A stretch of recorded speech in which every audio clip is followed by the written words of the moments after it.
ಇಲ್ಲಿ ಒಂದು 3-4 Hitachi work ಮಾಡ್ತಾ ಇತ್ತು. ಬಂದು ಕಾಂಗ್ರೆಸ್ ಅಧಿಕಾರಕ್ಕೆ ಬರೋಕ್ಕೂ ಇವ್ರು ಕೆಲಸ ಸ್ಟಾಪ್ ಮಾಡೋಕ್ಕೂ ಏನು ಸಂಬಂಧ ಅಂತಂದ್ರೆ ಇಲ್ಲಿ ಬಂದು ಇಲ್ಲಿ BJP MLA ಇರೋದು ಫುಲ್ಲು ನಿಮ್ಮ ಇಡೀ ರಾಜರಾಜೇಶ್ವರಿ ನಗರದಲ್ಲಿ ಏನೇನು ಕೆಲಸ ಇದೆ ಇದೊಂದೇ ಅಂತಲ್ಲ, ಇದು ಅಲ್ಲಿ ಉಳ್ಳಾರ್ ಸರ್ಕಲ್ ಹತ್ರ ಒಂದು ಇದು ಬ್ರಿಡ್ಜ್ ಮಾಡಬೇಕಾಗಿತ್ತು. ಆಮೇಲೆ ರಾಜರಾಜೇಶ್ವರಿ ನಗರ ಮೇನ್ ರೋಡ್ ಹತ್ರ ಅದೇನೋ ಪಿಲ್ಲರ್ ಹಾಕಿ ಅಲ್ಲೊಂದು ಫ್ಲೈಓವರ್ ಮಾಡಬೇಕಾಗಿತ್ತು. ಎಲ್ಲ ಕಂಪ್ಲೀಟ್ಲಿ ಸ್ಟಾಪ್ ಆಗಿಬಿಟ್ಟು ಗುಂಡಿ ಊರಾಗೈತೆ ಅಷ್ಟೇ. ಫುಲ್ಲು MLA ಈಜುಕೊಳ್ಳೋ ಥರ ಆಗಿದೆ. ಇಲ್ಲಿ ಕೆರೆ ಕೊಡಿಲಿ ಇಲ್ಲಿ ಫುಲ್ಲು ಟಾರ್ ರೋಡ್ ಹಾಕ್ಬೇಕಾಗಿತ್ತು. ಅವ್ರು ಮತ್ತೆ ಅಧಿಕಾರಕ್ಕೆ ಬರ್ತೀವಿ ಅಂತಾನೆ ಏನೋ ಅವರು ಡಿಲೇ ಮಾಡಿದ್ರು, ಬರಲಿಲ್ಲ. ಈಗೆಲ್ಲ ಕೊಚ್ಕೊಂಡು ಬಂದು ಎಲ್ಲ ಗುಂಡಿಗಳಾಗಿ ಕೂತಿದೆ.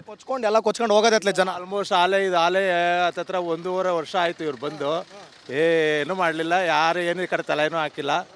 ಬಟ್ ಅದೇ ಜನ ಎಲ್ಲ ಹಿಂಗೆ ಇದರಲ್ಲಿ ಕೆಸರಲ್ಲಿ ಓಡಾಡ್ಕೊಂಡು ಇರಬೇಕಷ್ಟೇ. Okay sir. ಏನು ಸರ್ ನಿಮ್ಮ ಹೆಸರು? ಸರ್ ನನ್ನ ಹೆಸರು ಲಕ್ಷ್ಮಣ ಅಂತ, ನಾನು ಬಂಗಾರಪ್ಪ ನಗರದ ನಿವಾಸಿ. ಹೇಳಿ ಸರ್, ನಿವಾಸಿ ನೀವು ಹೇಳ್ರಿ. ಈಗ ಏನ್ರಿ ಇದು? ಈ ಒಂದು ಸಮಾಜದಲ್ಲಿ ಇದನ್ನು ನಾವು ಸಮಾಜದ ಜನತೆ ನೋಡ್ಬೇಕು ಇದನ್ನು.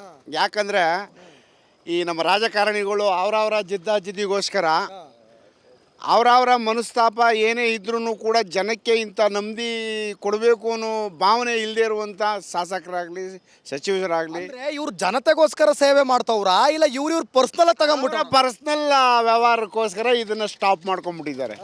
ಈಗ ಇಲ್ಲಿ ನೋಡ್ತಾ ಇದ್ದೀರಾ ನೀವು ಮಾಧ್ಯಮದವರು, ನೀವು ಜನತೆಗೆ ಒಳ್ಳೊಳ್ಳೆ ನ್ಯೂಸನ್ನು ಕೊಡುವಂಥವರು. ಇದು ನೋಡಿ, ಈ ಕಣ್ಮಠ ನೋಡ್ತಾ ಇದ್ರೆ ಮಕ್ಕಳುಗಳು ಶಾಲೆಗೆ ಹೋಗುವುದೇಗೆ, ಯಾರಾದ್ರೂ ಮುದುಕರು ಬಂದರೆ ಅವರ ಪರಿಸ್ಥಿತಿ ಏನಿಲ್ಲಿ, ಹದಗೆಟ್ಟೋಗಿರೋ ರಸ್ತೆನ ರಿಪೇರಿ ಮಾಡಿಸ್ಬೇಕು ಅನ್ನೋದು ಜವಾಬ್ದಾರಿ ಒಬ್ರಿಗೂ ಇಲ್ಲ. ಬಟ್ ನಮಗೆ ಓಟ್ ಬೇಕು.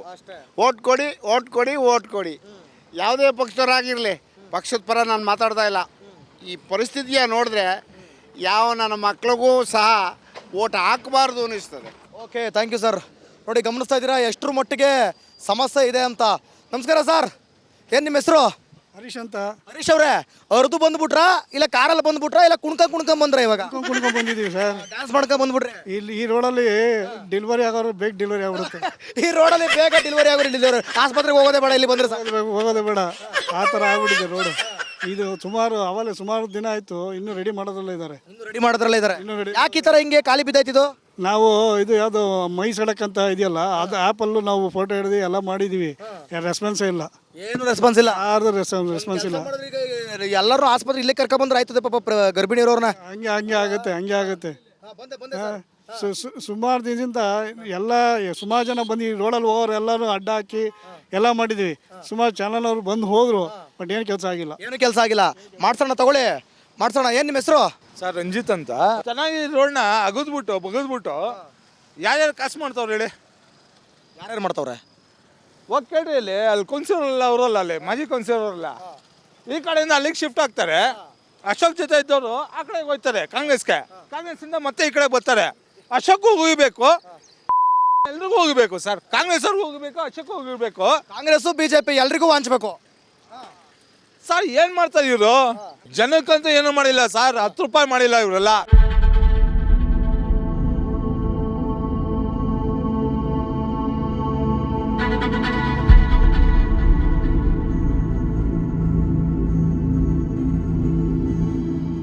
ಇವತ್ತೊಂದು ನೆನ್ನೆ ಪ್ರಾಬ್ಲಮ್ ಅಲ್ಲ ನೋಡಿ. ನಮ್ಮ MLA ಇದ್ರಲ್ಲ, ನಮ್ಮ BJP MLA ಮುನಿರತ್ನವರು, ಅವರು ಇದನ್ನ ಎಲ್ಲ ಪೂರ್ಣ ಹಂತಕ್ಕೆ ತಂದಿದ್ರು. ಮತ್ತೆ ಯಾಕೆ ನಿಲ್ಲಿಸ್ಬಿಟ್ರು ಅಂದ್ರೆ ಅವ್ರ ಮೇಲೆ ಯಾರು ಸರ್ ಇರೋದು? ರಾಜಕೀಯ ಇದ್ದಿದ್ದು ಸರ್ಕಾರ ಕಾಂಗ್ರೆಸ್ ಇರೋದು ಅಲ್ಲ ಮುಂದೆ. ಆದ್ರಿಂದ ಇವಾಗ ಏನಾಗಿದೆ, ನಮ್ಮ ಮಂಜುನಾಥ್ ಸಾಹೇಬರು ಬಂದಿದ್ದಾರೆ. ಇದು MLA ಮೇಲೆ ಹೇಳ್ಬೇಕೋ ಇಲ್ಲ ಮಂಜುನಾಥ್ ಮೇಲೆ ಹೇಳ್ಬೇಕೋ ಅಂದು ಮುಖ್ಯ. ಇದು ಬಂದು ಗ್ರಾಮಾಂತರಕ್ಕೆ ಸೇರುತ್ತೆ. ಈಗ ಇದು ಬೆಂಗಳೂರು ಗ್ರಾಮಾಂತರಕ್ಕೆ ಸೇರಿದ್ರೆ ಮಂಜುನಾಥ್ ಅವರು ಸ್ವಲ್ಪ ಕೈ ಜೋಡಿಸಿದ್ರೆ ಆಗುತ್ತೆ. ಖಂಡಿತವಾಗೂ ಮಂಜುನಾಥ್ ಸಾರ್ ಅವರು ನೋಡೋಣ. ಇನ್ನು ಅವರು ದೇವರಂತ ಮನುಷ್ಯ ವೈದ್ಯಕೀಯ ಕ್ಷೇತ್ರದಲ್ಲಿ, ರಾಜಕೀಯ ಕ್ಷೇತ್ರದಲ್ಲಿ ಇನ್ನೂ ಟೈಮ್ ಐತೆ ನೋಡೋಣ. ಖಂಡಿತ ಮಂಜುನಾಥ್ ಅವರು ಈ ಬಗ್ಗೆ ಅವ್ರಿಗೆ ನಾವೆಲ್ಲ ಇಲ್ಲಿ ಹೋರಾಟ ಮಾಡಿ ನಾವು ಆಲ್ರೆಡಿ ಅವ್ರಿಗೆ ಒಂದು ಕಂಪ್ಲೇಂಟ್ ಕೊಟ್ಟಿದ್ದೀವಿ. ಅವರು ನಮ್ಮ ಮಂಜುನಾಥ್ ಅವರು ಮಾಡ್ತೀನಿ ಅಂತ ಭರವಸೆ ಕೊಟ್ಟಿದ್ದಾರೆ. ಆದರೆ ಮುಂಚೆ ಥರ ಇದು MP ಥರ ಭರವಸೆ ಕೊಡೋದು ಬೇಡ ನಮಗೆ. ಇವಾಗ ನಮ್ಮ MP ಬಂದಿದ್ದಾರೆ, ಹೊಸ ಕೆಲಸಗಳಾಗಲಿ. 2,69,000 ಲೀಡಲ್ಲಿ ನಮ್ಮ ಮಂಜುನಾಥ್ ಸಾರು ಭಾಳ ಒಂದು ಗಣ್ಯ ವ್ಯಕ್ತಿಗಳು ಒಳ್ಳೆಯರು ಅಂದ್ಬಿಟ್ಟು ನಾವು ಗೆಲ್ಸಿದ್ದೀವಿ.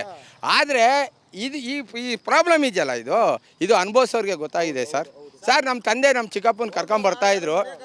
ನಮ್ಮ ಚಿಕ್ಕಪ್ಪನ ಕರ್ಕೊಂಬತ್ತಾ ಇದ್ರು ಈ 15 ಡೇಸ್ ಬ್ಯಾಕು ಈ ಎಂಡಿವರೆಗೂ ಫುಲ್ಲು ನೀರಿದೆ ಸರ್. ಮಧ್ಯ ಆಗಲಿಲ್ಲ, ಬಿದ್ದೋದ್ರು ಸರ್. ಆಮೇಲೆ ಬಿದ್ದೋದ್ರು, ಕಾಲಿಗೆ ಮೂಳೆಗೆ ಇಲ್ಲಿ ಮೂಳೆ ಫ್ರ್ಯಾಕ್ಚರ್ ಆಗಿದೆ. ಯಾರ ಹತ್ರ ಹೋಗಿ ಹೇಳ್ಕೊಳ್ಳೋಣ ಸರ್? MLA ಹತ್ರ ಹೋಗಿ ಹೇಳ್ಕೊತೀವಿ, ಫಂಡಿಂದ ದುಡ್ಡು ಕಳಿಸ್ತಾರೆ. ಆದರೆ ಅನುಭವಿಸೋದು ಯಾರು ಸರ್? ನೋವು ನಮ್ಮ ಜನ. ಇವ್ರ ಕಿತ್ತಾಟದಲ್ಲಿ ಜನ ಬಲಿ ಆಗ್ತಿರಲ್ಲ ಅಂತ. ಖಂಡಿತ ಇದನ್ನ ನಮ್ಮ ಅಶೋಕ್ ಸಾಹೇಬ್ರು ಸ್ವಲ್ಪ ಗಮನ ಹರಿಸ್ಬೇಕು. ದಯವಿಟ್ಟು ಕೇಳಿ ಅಶೋಕ್ ಸಾಹೇಬ್ರೆ, ನೀವು ವಿರೋಧ ಪಕ್ಷ ನಾಯಕರು, ಇದು ನಿಮಗೂ ಸೇರ್ತಾ ಇದೆ.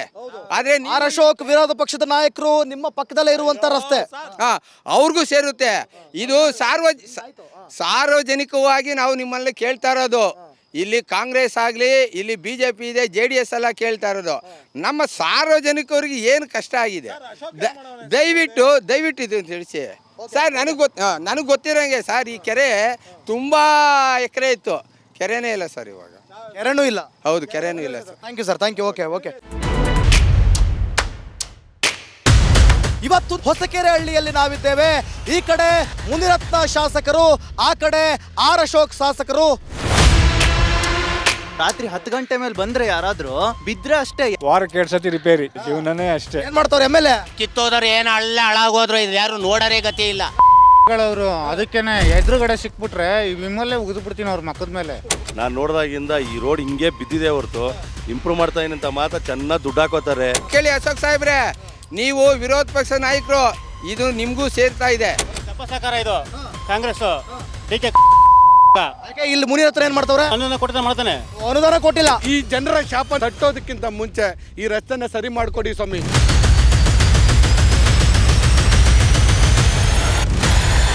ಸರ್ ನಮಸ್ಕಾರ, ಏನ್ ನಿಮ್ಮ ಹೆಸರು? ಲಕ್ಷ್ಮೀನಾರಾಯಣ ಅಂತ. ಲಕ್ಷ್ಮೀನಾರಾಯಣ ಅವರೇ, ಏನೀಗ ಈ ಜಾಗದಲ್ಲಿ ಹೋದ್ರೆ ಲಕ್ಷ್ಮಿ ಒಲಿಬೋದಾ? ಅಲ್ಲ ಸರ್, ಇರೋ ಲಕ್ಷ್ಮಿ ಕಳ್ದೋಗುತ್ತೆ. ಇರೋ ಲಕ್ಷ್ಮಿನೂ ಕಳೆದೋಗ್ಬಿಡುತ್ತಾ? ಮುಂದೆ ಏನಿಲ್ಲ ಸರ್, ಇವಾಗ ಇವ್ರು ಮುನಿರತ್ನ ಏನು ಮಾಡೋಕ್ಕಾಗಲ್ಲ, ಅಶೋಕ್ ಏನು ಮಾಡೋಕ್ಕಾಗಲ್ಲ. ಫಸ್ಟ್ ಆ ಕೆಸರು ತೆಗೆಸಿದ್ರೆ ಸಾಕು. ಕೆಸರಲ್ಲ ರೀ, ಬರೀ ಕೆಸರು ತೆಗ್ಸಿ ಏನ್ ಮಾಡವ? ಈಗ ಓಡಾಡಕ್ಕಾದ್ರೆ ಆಗುತ್ತಲ್ಲ ಸರ್. ಈಗ ಪ್ರೆಸೆಂಟ್ ಪಾಪ ನೋಡಿ, ಪಾಪ ಈ ಸ್ಕೂಲ್ಗೆ ಹೋಗೋರು, ಆಟೋದವರು, 2 ವೀಲರು ತೊಂದರೆ ಆಗುತ್ತೆ. ಇದಾದ್ರೆ ಕ್ಲೀನ್ ಮಾಡಿದ್ರೆ ಅದು ಆಗಲ್ಲ ಬಿಡಿ. ಅದು ಇದಾದ್ರೂ ಮಾಡೋದು ಸ್ವಲ್ಪ ಅನುಕೂಲ ಆಗುತ್ತೆ ಅಂತ ಅಷ್ಟೇ ಸರ್. ಡ್ಯಾನ್ಸ್ ಮಾಡ್ಕೊ ಹೊರಡಿ. ಮತ್ತೆ ಸರ್ ಹೇಳಿ, ಏನ್ ಸರ್ ನಿಮ್ಮ ಹೆಸರು? ತಪ್ಪಸಕಾರ ಇದು ಕಾಂಗ್ರೆಸ್ DK ಮಗ. ಇಲ್ಲಿ ಮುನಿರತ್ನ ಏನ್ ಮಾಡ್ತಾವ್ರೆ? ಮುಗಿತಿಲ್ಲವ್ರು ಈಗ ಇಲ್ಲಿ ರಾಜರಾಜೇಶ್ವರಿ ಅಲ್ವಾ ಇದಾರೆ, ಅನುದಾನ ಕೊಡ್ತಾನೆ ಮಾಡ್ತಾನೆ. ಅನುದಾನ ಕೊಟ್ಟಿಲ್ಲ. ಮತ್ತೆ ಮಾಡಿದೀವಿ ಕೇಳಿ. ಹೆಂಗಿದೆ ಮೇಡಮ್ ರೋಡು? ಏನಿದೆ ಓಡಾಡಕ್ಕೆ ಕಷ್ಟ, ಸುಮ್ಮನಿರಿ. ಫುಲ್ ಡ್ಯಾನ್ಸಾ? ಹೆಂಗಪ್ಪ ರೋಡು? ಸರ್ ಬೆಂಗಳೂರು ಸಿಟಿ ಎಲ್ಲ ಕಡೆ ಹಿಂಗೆ ಇದೆ ಬಿಡಿ ಸರ್. ಬೆಂಗಳೂರು ಸಿಟಿ ಎಲ್ಲ ಕಡೆ ಹೆಂಗೆ ಇದೆ? ಆಟೋ ಡ್ರೈವರ್ ಹೇಳಾಯ್ತು. ಮೇಡಮ್ ಹೆಂಗಿದೆ ರೋಡು? ನಾವು 2 ವರ್ಷದಿಂದ ಓಡಾಡ್ತಾ ಇದೀವಿ. ಹೀಗೆ ಇದೆ ರೋಡು, ರಿಪೇರಿನೇ ಆಗಿಲ್ಲ. ಈ ರೋಡಲ್ಲಿ ಎಲ್ಲ MLA ಮಿನಿಸ್ಟರ್ಗಳನ್ನ ಇಲ್ಲಿ ಕರ್ಕೊಂಬರ್ಬೇಕು. ಆ ಕರ್ಕೊಂಬಂದು ಅವ್ರಿಗೆ ಗೊತ್ತಾಗಬೇಕು. ನಾವು ಇಲ್ಲಿ ದಿನ 12 ಸತಿ ಓಡಾಡ್ಬೇಕು ಸರ್ ಈ ರೋಡಲ್ಲಿ. ನಮ್ಗೆ ಎದೆ ನೋವು, ಮೈಕೈ ನೋವು, ಸೊಂಟ ನೋವು ಎಲ್ಲ ಬಂದ್ಬಿಟ್ಟಿದೆ. ಎಲ್ಲ ನೋವು ಈ ಗುಂಡಿಗೆ ಬರ್ತಾ ಇದೆ. ವರ್ಷದಿಂದ ಇದೇ ಪ್ರಾಬ್ಲಮ್ ಆಗ್ಬಿಟ್ಟಿದೆ. ಊಟ ಮಾಡ್ಬಿಟ್ಟು ಅಲ್ಲಿಂದ ಬಂದ್ರೆ ಇಲ್ಲಿಗೆ ಬರೋಷ್ಟರ ಎಲ್ಲ ಎತ್ತಾಕ್ಬಿಡುತ್ತೆ ಸರ್. ಅಷ್ಟೇ ಎತ್ತಾಕ್ಬಿಡುತ್ತೆ. ಏನು ಮಾಡಿದ್ರೆ ನೋಡ್ತಾ ಇದ್ರಲ್ಲ ನೀವೇ, ಗೊತ್ತಾಗಲ್ವಾ? ಧೃತರಾಷ್ಟ್ರ ಆಗ್ಬಿಟ್ಟಾರೆ ಎಲ್ಲರೂ. ಧೃತರಾಷ್ಟ್ರ ಆಗ್ಬಿಟ್ಟವ್ರೆ. ದಿವ್ಯ ದೃಷ್ಟಿ ಇದೆ ಆದ್ರೆ ಕಾಣಿಸಲ್ಲ. ಯಾಕಂದ್ರೆ ಮಧ್ಯದಲ್ಲಿ ದುಡ್ಡು ಅಂತ ಒಂದು ಓಡಾಡುತ್ತಲ್ಲ, ಅದಕ್ಕೆ. ಸ್ವಿಮ್ಮಿಂಗ್ ಪೂಲ್ ಐತೆ, ಅವರೇ ಬಂದು ಈಜಾಡ್ಬೇಕು. ಯಾರು ಸರ್ಕಾರದಲ್ಲಿ ಇದ್ದಾರೆ ಅವರೇನೆ. ಇದು ರೋಡ್ ಇದು. ಇಷ್ಟು ಜನ ಅಡ್ಡಾಡ್ತಾವ್ರೆ, ಒಂದು ರೋಡ್ ಮಾಡ್ಸಕ್ಕಾಗಲ್ವಾ? ಯಾರು ಏನು ಮಾಡ್ತಿಲ್ಲ ಸರ್, ಸುಮ್ಮನೆ ಅವ್ರವ್ರ ಮನೆ ಕಡೆ ಅವ್ರವ್ರ ಹತ್ರ ಚೆನ್ನಾಗಿದೆ ಅಷ್ಟೇ. ಇಲ್ಲಿ ಏನಾಗಿದೆ ಅಂದ್ರೆ MLAಗೂ ಮತ್ತು MP ಕಾಂಟ್ರವರ್ಸಿಯಾಗಿ ಕೆಲಸ ನಿಂತಿತ್ತು. ಇಲ್ಲಿ ಸ್ಕೂಲ್ ಮಕ್ಕಳು ಡೈಲಿ ಕೊಚ್ಚವಳಿಗೆ ಬಿದ್ದೋಯ್ತಾವೆ. ಬೆಂಗಳೂರು ಉಸ್ತುವಾರಿನೇ ಅವರು ತಾನೆ.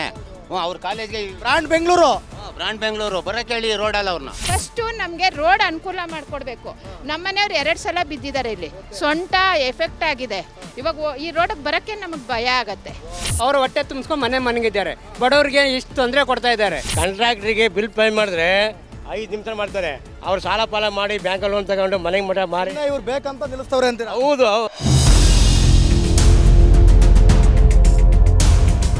ನೋಡಿ, ಇರೋ ಬರೋ ಜನರನ್ನೆಲ್ಲ ಮಾತನಾಡ್ಸಾಯ್ತು. ಆದ್ರೆ ಪ್ರತಿಯೊಬ್ರು ಹೇಳ್ತಾ ಇರೋ ಒಂದೇ ಮಾತು, ಇನ್ನು 10 ವರ್ಷ ಅಲ್ಲ, ಇನ್ನು 20 ವರ್ಷ ಆದ್ರೂ ಇಲ್ಲಿ ಕೆಲಸ ಆಗಲ್ಲ.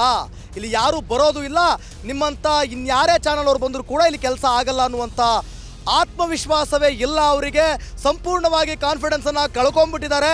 ಆದರೆ ನಾವು ಜನರನ್ನ ಮಾತಾಡ್ತಿದ್ದೀವಿ. ದಯವಿಟ್ಟು ಮುನಿರತ್ನ ಅವರೇ, ಜೊತೆಗೆ ಪದ್ಮನಾಭನಗರ ಕ್ಷೇತ್ರದ ಆರ್ ಅಶೋಕ್ ಅವರೇ, ಜೊತೆಗೆ ಡಾಕ್ಟರ್ ಮಂಜುನಾಥ್ ಅವರೇ, ದಯವಿಟ್ಟು ಈ ಕ್ಷೇತ್ರದಲ್ಲಿ ಬಂದು ನೋಡಿ, ಈ ಜಾಗನ ನೋಡಿ, ಇಲ್ಲಿನ ಪರಿಸ್ಥಿತಿಯನ್ನು ನೋಡಿ, ಇಲ್ಲಿ ಯಾವ ರೀತಿ ಇದೆ. ಜನರು ಶಾಪ ಆಗ್ತಿದ್ದಾರೆ, ಇಡೀ ಶಾಪ ಆಗ್ತಿದ್ದಾರೆ. ನಿಜವಾಗ್ಲೂ ನೀವು ಜನರು ಸೇವೆ ಮಾಡೋರೇ ಆಗಿದ್ರೆ ಇಲ್ಲಿ ಬಂದು ರಸ್ತೆನ ರೆಡಿ ಮಾಡುವಂಥ ಕೆಲಸ ಮಾಡಿ. ನಾಳೆ ದಿನ ಯಾರಿಗಾದ್ರೂ ಹೆಚ್ಚು ಕಮ್ಮಿ ಆದರೆ 100ಕ್ಕೆ 100 ನೀವೇ ಹೊಣೆ ಹಾಕ್ತೀರಿ. ಮುನಿರತ್ನ ಅವರೇ, DK ಶಿವಕುಮಾರ್ ಬ್ರ್ಯಾಂಡ್ ಬೆಂಗಳೂರಲ್ಲ ರೀ ಇದು, ಕೊಚ್ಚೆ ಬೆಂಗಳೂರು, ಗೊಚ್ಚೆ ಬೆಂಗಳೂರು. ದಯವಿಟ್ಟು ನಿಮ್ಮ ಸ್ಕೂಲ್ ಪಕ್ಕದಲ್ಲೇ ಇಟ್ಕೊಂಡಿದ್ದೀರಲ್ರಿ, ಬಂದ್ಬಿಟ್ಟು ನೀವೊಂದ್ಸಲ ಹೊಸಕೆರೆ ರೋಡಲ್ಲಿ ಓಡಾಡ್ರಿ. ದಯವಿಟ್ಟು ಬಂದು ಇಲ್ಲಿ ಆದಷ್ಟು ಬೇಗ ಕೆಲಸವನ್ನ ಮಾಡ್ರಿ, ಜನರ ವಿಶ್ವಾಸವನ್ನ ಗಳಿಸ್ರಿ. ಯಾರು ಕೂಡ ನಿಮ್ಮ ಮೇಲೆ ಹೋಪ್ಸ್ ಇಟ್ಟಿಲ್ಲ, ನಂಬಿಕೆ ನೆಟ್ಟಿಲ್ಲ. ನಿಮ್ಮ ಸ್ವಾರ್ಥಕ್ಕೆ, ನಿಮ್ಮ ಪರ್ಸನಲ್ ವಿಚಾರಕ್ಕೋಸ್ಕರ ರಾಜಕೀಯ ಗುದ್ದಾಟ ಮಾಡಿಕೊಂಡು ರಸ್ತೆ ಗುಂಡಿ ಮಾಡಿ ಇಲ್ಲಿ ಈಜುಕೊಳದಲ್ಲಿ ಬಂದು ನೀವು ಈಜೊಡಿರಿ, ಜನ ಎಲ್ಲ ಸತ್ತೋಗ್ಲಿ. ನಾಳೆ ಮತ್ತೊಂದು ಏರಿಯಾದಲ್ಲಿ ನಿಮ್ಮ ಮುಂದೆ ಸಿಗ್ತೀನಿ. ಅಲ್ಲಿವರೆಗೂ ನೋಡ್ತಾರೆ ರಿಪಬ್ಲಿಕ್ ಕನ್ನಡ. ಇದು ನಿಮ್ಮ ಧ್ವನಿ.